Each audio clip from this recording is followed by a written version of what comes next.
thanks for meeting me today. I appreciate it. I really do. Hey you, how are you? Thanks for coming out. Yeah. You've been busy, haven't you? It's been what? A few months? Nah, I'm good. We're good, I guess. What do I mean, I guess? I mean, like, things are good, but they could always be better, you know? No, he's good. He's good. I swear he's good to me. I'm happy, but like, sometimes I just feel like we're on different pages, you know? Like, we're at different stages of life. Like, we just want different things. People are different. I know this. Of course, I know this. And to love someone is to make compromises. But, sometimes, there are just some things you can't control, you know? Like, for example, I can't control how much I work. My boss has so many expectations of me, and I feel like I always have to rise to meet them. Yeah, the whole moving goalposts thing. It's like, whenever I think he's going to be happy with my work and give me that promotion, he just takes it away and throws more work on my plate. So, I have to keep working. I have to keep staying late in the office, and ultimately, I end up breaking a lot of promises to her. Obviously, I know he doesn't mean to. I know he's trying his best, but like, he missed our anniversary last Saturday. Our anniversary. I mean, it's not like he forgot. He had this really cute date planned out and everything. You remember the observatory where we had our first date? Yeah, the one on the top of the hill.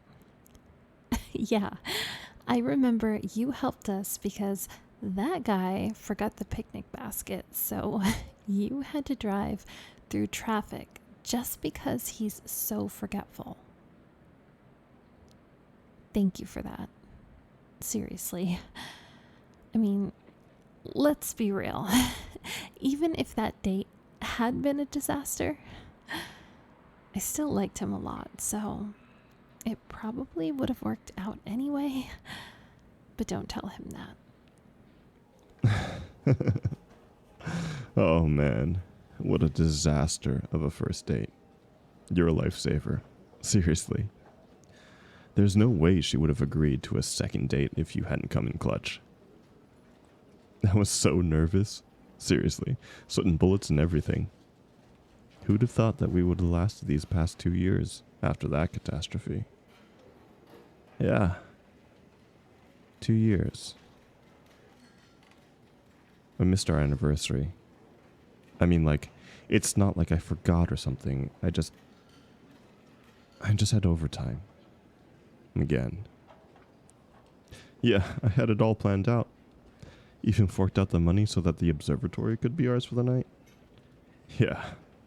Candlelit picnic on the lawn, leaning back to watch the stars, enjoying a quiet night together. Like we used to. But work got in the way again.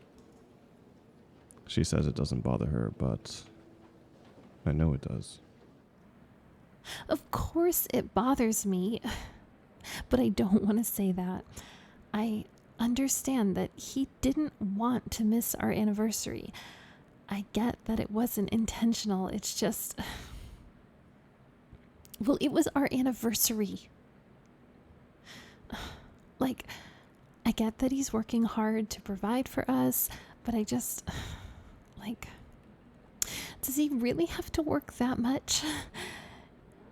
It's ridiculous. The amount of overtime he has to do and not get paid for. Like, how can he just take it? At this point, I'm more angry for him, you know? Like, just tell your asshole of a boss to shove off, you know?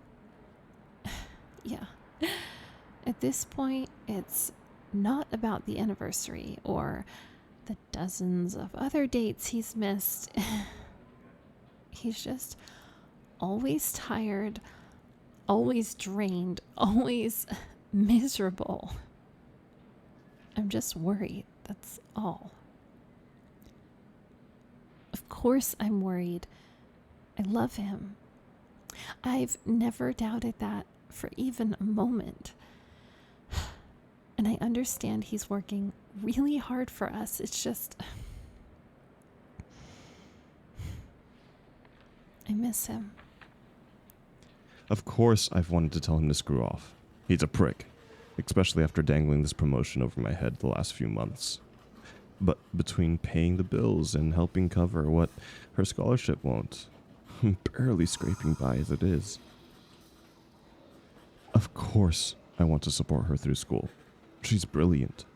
A lot smarter than I'll ever be. She's gonna kill it out there. With or without me. No. Of course I want to be with her. Just sometimes... Well, sometimes I don't know if I deserve to be with her. You know? I mean, I've missed so many things, so many dates, dinners, events. Like, she says it doesn't bother her, but I can see it in her eyes. I can see that it kills her every time, and I hate it. And I know my tuition is a burden for him. I hate that.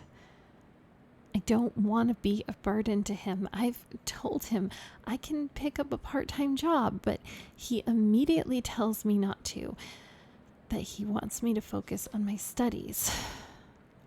Of course, I appreciate it, and I barely have enough time for my studies as it is, but I don't want to be the reason he's killing himself. I hate seeing him so tired and beat up. It's a terrible thing. So of course I can't tell him that it bothers me and that he misses out on things or is never home. How can I when I'm the reason that he's pushing himself so hard? I feel like he's forcing himself for me, and I hate it. I hate burdening him. I feel like I'm failing him. But what can I do? But what can we do? I just love her so much. So much. I feel bad that you feel bad about me feeling bad about you feeling bad about what I said about what you said about me not being able to share a feeling.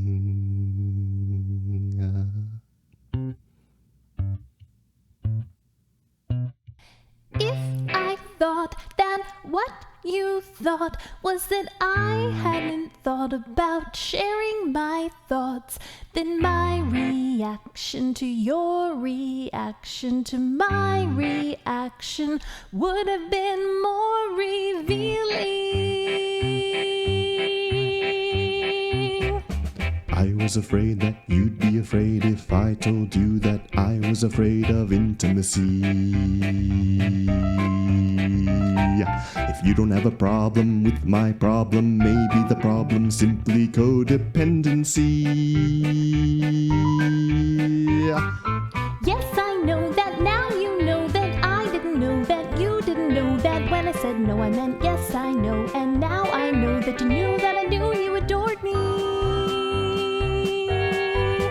I was wrong to say you were wrong to say I was wrong about you being wrong when you rang to say that the ring was the wrong thing to bring. If I meant what I said when I said rings bored me. I'm not mad that you got mad that I got mad that you said I should go drop dead. If If I were you and I'd done what I'd done, I'd do what you did when I gave you the ring. Having said what I said, I feel bad about you, feel bad about me, feel bad about you, feel bad about what I said about what you said about me not being able to share a feeling. I thought you thought I reacted shallowly when I reacted to you. I'm not mad, you got mad, go drop dead. If I were you and I'd done what I'd done, I'd do what you did when I gave you the ring, having said what I said. But now it's out in the open. Now it's off of her chest. Now it's 4 a.m. and we have therapy tomorrow. It's too late to screw, so let's just get some rest. Hi, hello. This is Percy, aka VoG Persona, and I wanted to come by and give Lacey Audios a big thank you for being a part of this little project I came up with some months ago. If you haven't heard her stuff before, well, what are you doing? Also, a huge congratulations to her for reaching 20k subs. A little about this project. I'm a huge fan of Schitt's Creek, and one of the strongest scenes that I love. No spoilers for those of you who haven't watched it, but it's a breakup scene. It's beautiful, but tragic in its own sense, to the point I watched a few interviews with the actors involved in it. One of the actors said something that has sat with me for years now, and it went something like this. Sometimes in relationships, you grow in separate directions, and even though it's away from each other, you helped each other get there, and that in itself is beautiful. See, we can try, we can love, we can fight the world, but sometimes, beautifully or tragically enough, it won't come together, and that's okay. That doesn't mean you don't love each other. It just means that it isn't right now. It's just another step in helping build you two into who you're meant to be, even if it isn't together. Anyways, thank you for coming through and hanging out for my first premiere in like forever. Oh, little note, I have a lisp right now because of a little accident I had at the dentist. I'm all right, don't worry, but there will be a bit of a delay in my audios, both on here, my other channel, and on Patreon. So until next time, I hope all of you take care. Upwards and onwards. Always.